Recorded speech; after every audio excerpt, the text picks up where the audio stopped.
Hello all. It is the spooky day, and as such I'm legally obligated to post something spooky, or four things, I guess, if you include that. GTFO is a 4-player, that's what I was getting at, horror squad-based first-person shooter, which is a lot of hyphens in a row. Grab a little Left 4 Dead, which is on sale for €2, by the way, the both of them. I don't know why I've went on this tangent. A little bit of Killing Floor and a traditional survival horror, and you have about 1/15 of the words in this video. Enough with the pretentious meta jokes. Let's get on to the review, shall we? Oh, actually, I need to quickly pause the review again. Sorry about that. But this is for a nice treat. If you like the look of the game from watching this review in the future, I guess, come back afterwards. I don't know. Or don't and just want to try it for free. Or maybe just want to give it to a friend to enjoy. I have a spare code for you. In the description down there, there's a link to my Twitter. Just give me a follow, send me a DM, and ask for the code. No need to say anything else, no need to compliment the video, the channel, or my terrible thumbnails. Just ask for it and I might give it to you. Leaving a compliment won't make you any more likely to win, but you know, they're still nice, so you can do that if you like. Good luck, good night. No wait, that's the wrong spooky game, I'm sorry.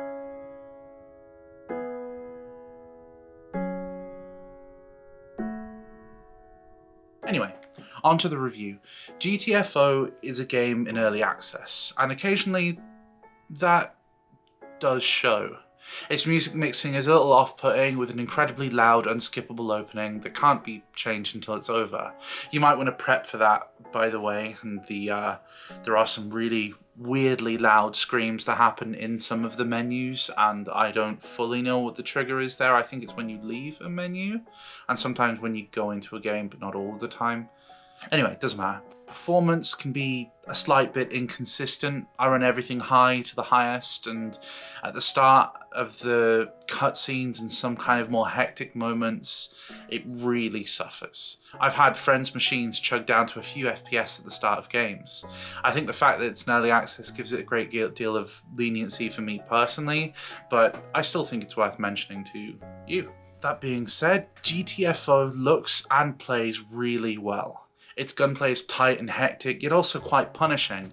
It's quite meaty, quite brutal, it's quite slow and methodical. A few loose, inaccurate shots could ruin your entire run with both friendly fire and a very important stealth system in play. It's easy to get overrun, and this experience is only heightened through its puzzle solving. Every now and then, every single map is deleted and replaced by new ones containing new lore and special objectives. This is known as the rundown system, and it's more than just a map. It's almost like mini missions that come in every now and then, so it works quite well. But this is both a great idea and kind of limiting for long-term play. I imagine for many it'll become quite easy to feel left behind, the story out of their grasp and tons of events missing. It's sort of like those seasonal events or battle passes, they become rather hard to follow. Admittedly, GTFO offers far more to keep you coming back. It has no way of paying for extra things in-game like microtransactions, and all maps are free. Given the way of Payday 2, a project that some of the team have worked on, it's always possible for this to be implemented, but nothing as of right now, which is really good. Let's move from here onto those puzzles. GTFO's level design is far more than A to B slaughter. You are often tasked with making it by enemy, slowly and methodically working things out and watching for where you have to go next. There are actual terminals with commands you can use to find certain things. If you want to get through a bulkhead door but don't know how, find a mission and look for the key. It's out of range, go find another terminal. Ping it with the right terminal and it'll pop up for a few seconds on the map. The map can also be drawn on through tab on the keyboard, and all players can see it as long as they're also looking at the map. After getting the typical naughty drawings out of the way and things like that, it becomes a great piece of tactical kit, where you can plan your attacks, work out where things are, or just find out where you've got lost. After doing what GTFO asks of you, like getting hard drives or protecting something, you might have to make your way deeper into an expedition by cracking certain doors and figuring out certain puzzles, usually accompanied by hordes of bad guys. Speaking of, they are very creepy. They sort of feel like the AI from The Last of Us. They often just stand still, but occasionally they crane their head and look around. If you're caught moving during this, they wake up and swarm you. You soon figure out how almighty the power of your melee is, which is a strange feeling in these types of games. You sneak up, prepare your hit, and crush their skulls in one foul swoop. Seeing me playing at the start of GTA now will tell you how loaded in preconceptions my thoughts of GTFO were. Guns are only really useful with lots of enemies and never worth your time in stealth mode. This is something a lot of horror games tell you about themselves, but they never really implement. Usually stealth can be changed out with just brute force and you'll do fine. You will not do fine in GTFO.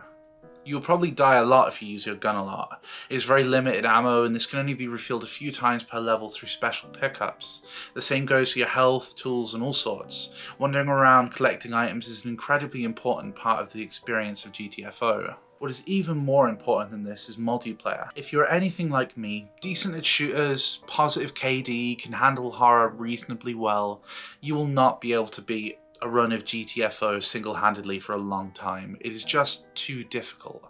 Getting through the beginning stages is fine, but on multiple occasions you have to hold down areas with decreasing amount of supplies. Rushing through one objective narrowly just to pick up a little bit more ammo is one of the greatest feelings I've felt in my time with GTFO. This might instantly date this video as rundowns are refreshed quite often, but I'll take you through the easiest rundown I'm currently able to access. It has you drop in, grab 6 hard drives and drop out. You do so by searching lockers around the map. You have to break through one security door to get to a necessary area. This requires fortifying doors with turrets or seafoam to barely hang on, whilst crew members stand in circles until the door opens and the alarms stop. You then have to do this again on a bulkhead, then once more but much harder with more circles and tougher boss enemies. After 30 minutes or so of struggling, you find them all or die and quote-unquote GTFO. Each run is exhilarating, having you sneak up to kill enemies with melee, miss and get swarmed to barely survive and do it all over again, just barely pushing through to a saving medkit or ammo. Unfortunately, if you're really good or really bad, there's not much else to do other than get the satisfaction of completion. It would be very nice to see some customization features and a few upgrade systems, but luckily this is in the roadmap. You can check out for yourself if you like. That roadmap is very exciting to me. GTFO right now is fantastic. It works and plays really well and it's surprisingly terrifying. What makes this even sweeter is it's not done yet. We've been in early access almost a year and have been receiving update after update and it doesn't show any sign of stopping. If things go well, neither will I.